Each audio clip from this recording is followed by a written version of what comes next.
Halo students, ketemu lagi dengan Fokus Belajar. Kali ini akan diberikan materi tentang kimia, yaitu struktur dan model atom. Oke, sebelum dimulai jangan lupa di like, komen, share, dan subscribe ya video kami, agar kami lebih semangat lagi membuat video-video yang baru dan bermanfaat. Semoga video ini bermanfaat. Langsung saja kita bahas materinya. Struktur dan model atom. Jadi partikel dasar penyusun atom. Sebuah atom itu terdiri dari inti yang bermuatan positif dan inti ini dikelilingi oleh awan elektron yang bermuatan negatif. Jari-jari inti atom kira-kira 10 pangkat negatif 14 sampai 10 pangkat negatif 15 meter. Dan awan terluar elektron ini kira-kira 10 pangkat negatif 10 meter dari pusat inti. Ini menunjukkan atom terdiri dari ruang yang kosong ya. Massa dari atom terpusat pada inti atom. Partikel yang terdapat di inti atom ini disebut nukleon. Nukleon terdiri dari proton yang bermuatan positif dan neutron yang tidak bermuatan, atau dengan kata lain netral ya. Jadi proton, neutron, dan elektron ini disebut partikel dasar atom atau partikel subatom. Oke, kita bahas perbedaan dari masing-masing elektron, proton, dan neutron. Jadi partikel elektron ini dia muatannya adalah negatif 1,6 dikali 10 pangkat negatif 19. Satuannya adalah kolom ya. Dan muatannya itu biasanya ditulis negatif 1. Sedangkan masanya adalah 9,11 kali 10 pangkat negatif 28 gram. Dan kalau atomic mass unit atau AMU ini, jadi dia 1/1836 atau setara dengan 0 gram ya. Penemunya adalah J.J. Thomson. Untuk proton, jadi muatannya adalah positif 1,6 kali 10 pangkat negatif 19 kolom. Muatannya ditulis biasanya pos 1. Masanya 1,673 kali 10 pangkat negatif 24 gram. Untuk atomic mass unitnya 1,007 atau setara dengan 1. Penemunya adalah Goldstein. Yang ketiga adalah neutron. Muatannya adalah 0. Biasanya 0 muatannya juga ditulis. Masanya 1,675 kali 10 pangkat negatif 24. Dan ya, massa untuk atomic mass unit ini adalah 1,009 atau setara dengan 1. Penemunya adalah Chadwick. Oke, kita bahas tentang model atom. Model atom ini berkembang banyak modelnya. Yang pertama ini adalah model atom Dalton. Jadi Dalton ini atom merupakan partikel dasar yang menyusun materi. Atom merupakan partikel yang keras yang tidak dapat ditembusi dan mempunyai ukuran serta massa yang tetap. Kelemahan model atom Dalton ini adalah dia tidak dapat menjelaskan karakter dari atom-atom ya. Jadi model atom ini seperti gambar di bawah ini. Yang kedua adalah model atom Thomson atau roti kismis orang bilang ya. Atom merupakan bola pejal yang bermuatan positif dan pada tempat-tempat tertentu baik pada kulit bola atau dalam bola terdapat elektron. Nah, seperti roti kismis ya, dilihat dari gambar ini. Dan kelemahan dari model atom Thomson ini adalah tidak dapat menjelaskan dinamika reaksi kimia.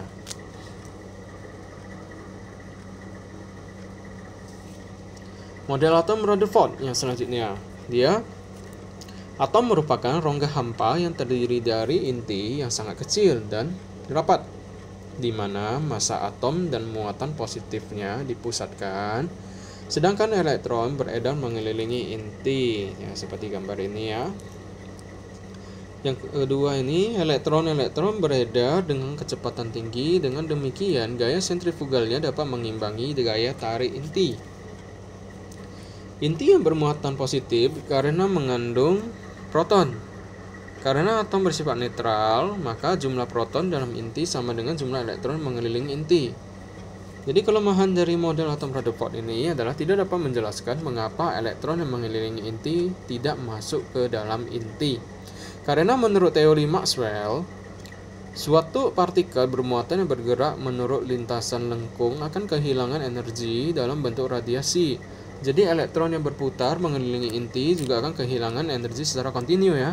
Akibatnya energi kinetik elektron akan terus berkurang sehingga lama-kelamaan elektron akan masuk ke dalam inti. Selanjutnya adalah model atom Bohr. Niels Bohr memperbaiki model atom dari Rutherford. Yang pertama, elektron bergerak mengelilingi inti dalam lintasan tertentu atau orbit-orbit tertentu seperti gambar. Setiap orbit berjarak tetap dari inti dan berbentuk bulat. Dan tiap orbit mempunyai tingkat energi tertentu. Lintasan yang lebih dekat dengan inti mempunyai energi yang lebih rendah. Selama elektron mengelilingi inti, elektron tidak menyerap atau memancarkan energi dalam keadaan stasioner ya. Elektron dapat berpindah lintasan sambil menyerap atau memancarkan energi. Elektron akan menyerap energi jika berpindah lintasan dari yang dalam ke lintasan lebih luar. Jadi dalam dia lompat keluar ya. Dan sebaliknya, elektron akan memancarkan energi jika pindah lintasan dari luar ke dalam. Jadi luar ke dalam ya. Kelemahan dari model atom Bohr ini hanya berhasil menjelaskan spektrum unsur hidrogen. Radiasi elektromagnet. Jadi radiasi dibedakan atas radiasi partikel. Dia mempunyai massa dan muatan, misalnya sinar alfa, beta, dan katoda. Radiasi elektromagnet ini tidak mempunyai massa maupun muatan, digambarkan sebagai gelombang ya, seperti ini. Misal gelombang radio, sinar gamma, sinar ultraviolet, sinar X, dan lain-lain. Dari gambar ini kita bisa lihat ya. Ini masing-masing adalah 10 pangkat 3, 10 pangkat min 7, 10 pangkat min 5. Ini semua itu adalah panjang gelombang. Dan ini adalah didasarkan tentang frekuensinya 10 pangkat 4. Jadi kita bisa lihat masing-masing zona. Jadi kalau misalnya zona di sini adalah zona untuk gelombang elektromagnetik radio. Jadi kalau di sini nanti nilainya adalah dia microwave, infrared, sinar tampak atau visible, ultraviolet, X-ray, dan sinar gamma. Jadi masing-masing sinar ini itu dipengaruhi oleh panjang gelombang dan frekuensinya. Jadi untuk setiap radiasi berlaku hubungan F kali lambda sama dengan C, atau F itu adalah C per lambda. F itu adalah frekuensi, C adalah kecepatan cahaya, tetapannya adalah 3 kali 10 pangkat 8 meter per sekon, dan lambda itu adalah panjang gelombang. Max Planck dan teori kuantum. Jadi pada tahun 1990 ini Max Planck mengemukakan teori kuantum. Menurut Max Planck, radiasi elektromagnetik ini bersifat diskrit, terdiri dari paket-paket atau kuanta atau partikel ya. Menurut Planck, cahaya memiliki sifat dualisme, yaitu sebagai gelombang dan sebagai partikel. Jadi ada rumus umumnya, E sama dengan H kali V atau E sama dengan H kali F. Ini adalah energi. H ini adalah tetapan Planck dan nilainya udah tetap 6,63 kali 10 pangkat negatif 34 Joule sekon, dan F adalah frekuensi ya. Jadi energi ini bisa kita gantikan mencari menjadi energi 1 mol foton. Jadi satuannya bisa jadi per mol ya, dengan cara kita kalikan dengan bilangan Avogadro. Jadi E sama dengan Na dikali Hc per lambda, ada bilangan Avogadro-nya. Di sini kita dapat 11, C itu ada kecepatan cahaya 3 kali 10 pangkat 8 meter per sekon. Na ini adalah bilangan Avogadro atau 6,02 dikali 10 pangkat 23 konstanta ya, tidak ada satuan. Dan biasanya umum kita temui untuk panjang gelombang dia ada satuannya A ini ya. Jadi satu A besar adalah angstrom. Kalau kita konversikan ke meter, nilainya adalah 10 pangkat min 10 meter. Dan kita ketemu lagi satu yang istilahnya 1 electron volt atau 1 eV ini ya. Nilainya sama dengan 1,6 dikali 10 pangkat min 19 joule. Kalau kita konversikan ke joule ya. Oke, model atom hidrogen, jadi menghitung panjang gelombang foton yang dipancarkan atau diserap. Jadi di sini kita ada model atom hidrogen, dia ada deret ya, deret-deret yang namanya Lyman, Balmer, Paschen, Brackett, dan Van. Jadi masing-masing deret ini umumnya kalau kita dari tujuan dari kulit terluar menuju kulit satu, apapun ke satu itu dia adalah deret Lyman. Kalau dari tujuan yang menuju ke garis dari kulit yang kedua itu adalah Balmer, yang ketiga adalah Paschen, dan yang keempat adalah Brackett, dan yang kelima adalah Van. Jadi kalau kita sesuaikan dengan gelombang elektromagnetik, deret Lyman ini masuk ke daerah UV ya, Balmer ini masuk ke daerah sinar tampak, Paschen ini masuk ke daerah infrared, dan Brackett ini juga masuk ke daerah infrared atau inframerah ya.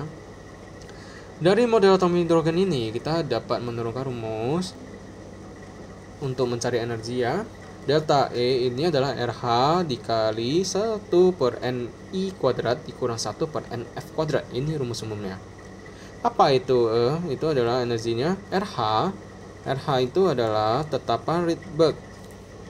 Nilainya adalah 2,18 dikali 10 pangkat negatif 18 Joule. Dikali 1 per NI kuadrat. NI adalah nomor kulit inisial, berarti kulit awal dari awalnya.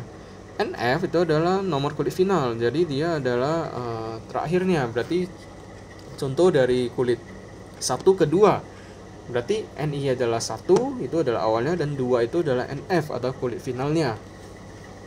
Kita turunkan rumusnya menjadi HC per lambda sama dengan RH dikali dengan 1 per NI kuadrat kurang 1 per NF kuadrat. Turunkan lagi rumusnya. Jadi 1 per lambda sama dengan R dikali 1 per NI kuadrat dikurang 1 per NF kuadrat. Apa itu R? R adalah tetapan juga. Nilainya adalah 1,10 dikali 10 pangkat 7 meter pangkat min 1. Jadi yang paling umum kita gunakan adalah rumus ini. Ya. Kemudian model atom modern disusun berdasarkan pendapat 3 ahli, yaitu yang pertama de Broglie. Dia mengemukakan bahwa untuk gerakan benda-benda kecil atau subatomik berlaku sifat gerakan gelombang. Jadi pada partikel-partikel seperti elektron berlaku hukum-hukum gelombang. Yang kedua adalah Heisenberg mengemukakan ajas ketidakpastiannya untuk materi yang bersifat gelombang.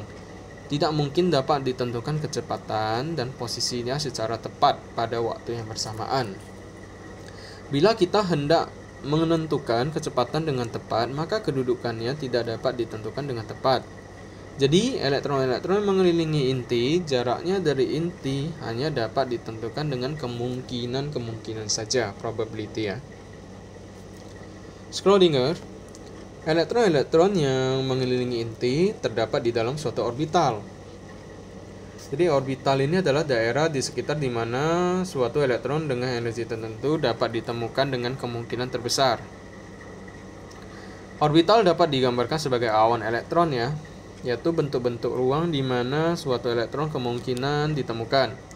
Makin kecil awan elektron, makin besar juga kemungkinan dijumpai elektron pada daerah tersebut.